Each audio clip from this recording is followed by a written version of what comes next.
Bonjour tout le monde, bonjour, comment allez-vous? Comment ça va? បាទសួស្តីទាំងអស់គ្នាថ្ងៃនេះយើងបន្តមេរៀនរបស់យើងអំពីសព្វនាមអង្គវគ្គ3 episode 3វគ្គ1វគ្គ2យើងបានរៀនមកហើយសង្ឃឹមថាទាំងអស់គ្នាបានសិក្សារៀនសូត្រវគ្គ1វគ្គ2ទៅឈានមកដល់វគ្គ3នេះបងឥឡូវយើងមើល Le pronom en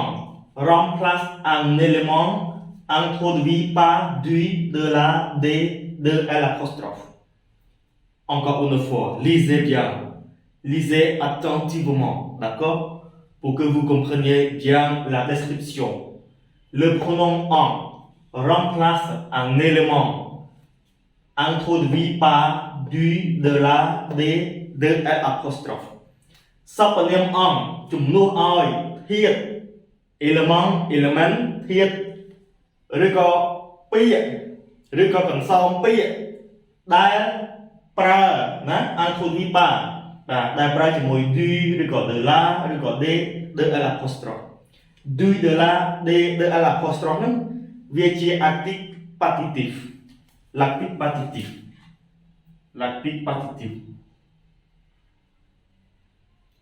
ហើយ l'article partitif ខ្ញុំជឿថាទាំងអស់គ្នាបានរៀនហើយ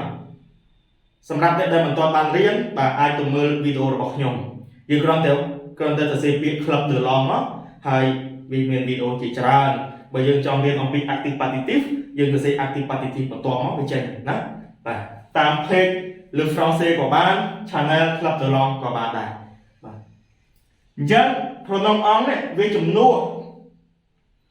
ឲ្យធាតុមួយដែលប្រើជាមួយ du de la de l'apostrophe ឬនិយាយមួយបែបទៀត autrement dit និយាយមួយបែបទៀតគឺ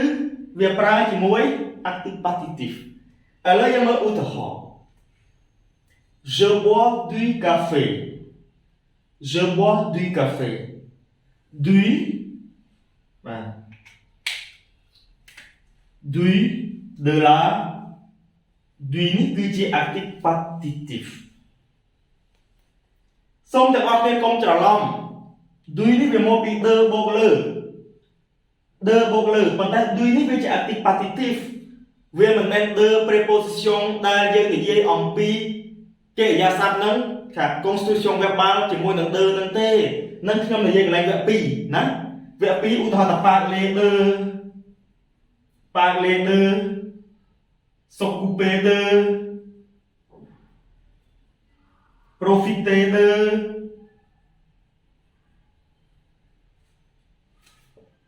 ត្រង់ចំណុចនេះខ្ញុំបានចែករំលែកនៅវីដេអូវគ្គ2បាទ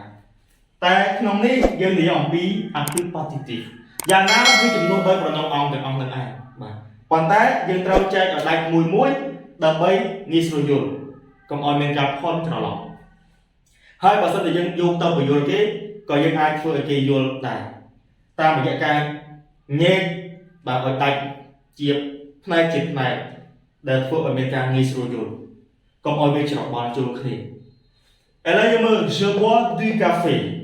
ខ្ញុំផឹកកាហ្វេចឹង du នេះយើងអាចជំនួសកាហ្វេនោះគឺវាប្រើជាមួយ du បានន័យថាវា introduit par du អញ្ចឹងយើងជំនួសកាហ្វេនោះដោយ pronom អង្គបាន pronom អង្គបាន J'en bois បាទ Je bois du café j'en bois Il fait du sport il en fait បាទ sport introduit par du il en fait en remplace le sport បាទ Nous pouvons ajouter de la crème យើងអាចថែមក្រែមបន្តិចទៅចឹង de la នេះចឹងយើងជំនួសនាមហ្នឹងដោយអង្គ Nous pouvons en ajouter កន្លែងនេះខ្ញុំសូមបញ្ជាក់ផងដែរថាសម្រាប់កិរិយាសព្ទពីរជាប់គ្នាដែលមិនមែនជាតង់ composé សម្រាប់កិរិយាសព្ទពីរជាប់គ្នានេះជាកិរិយាសព្ទបំបែក Nous pouvons នេះជាកិរិយាសព្ទបំបែកចេញអំពីកិរិយាសព្ទ pouvoir ហើយ ajouter c'est le verbe à l'infinitif ដែលយើងច្រើនតែនិយាយថាកិរិយាសព្ទដើម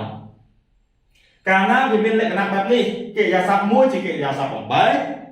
កិរិយាសព្ទមួយទៀតជាកិរិយាសព្ទដើម pronom យើងដាក់នៅមុខកិរិយាសព្ទដើមឬ verb à l'infinitif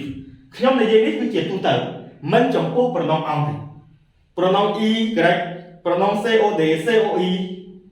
គឺយើងដាក់ទីតាំងមានលក្ខណៈបែបហ្នឹងដូចគ្នាអញ្ចឹង nous pouvons en ajouter អញ្ចឹងអង្គនេះគឺដាក់ devant le verbe à l'infinitif d'accord អង្គនេះគឺ remplace la crème d'accord tout le monde il veut du gâteau du l'article partitif អញ្ចឹងយើងចំនួន gâteau នោះដោយ en il en veut bien អញ្ចឹងទាំងអស់គ្នាយល់ហើយណាបាទនាមឬក៏ élément ដែល introduit par du de la d ou de l apostrophe ce sont les articles partitifs voilà on remplace cet élément par la préposition en pardon le pronom en ចឹងសរុបមកវិញណាខ្ញុំសរុបមកវិញសង្ឃឹមថាទាំងអស់គ្នាយល់ហើយសម្រាប់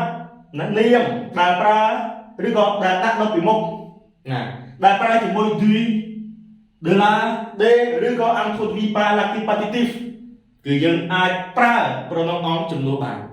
តាមរយៈឧទាហរណ៍ខាងក្រោមនេះសង្ឃឹមថាទាំងអស់គ្នាយល់ប៉ុន្តែយ៉ាងណាកុំភ្លេចធ្វើលំហាត់ថែមណាអរគុណច្រើនទាំងអស់គ្នា merci beaucoup tout le monde j'espère que vous comprenez bien je voudrais vous dire au revoir à très bientôt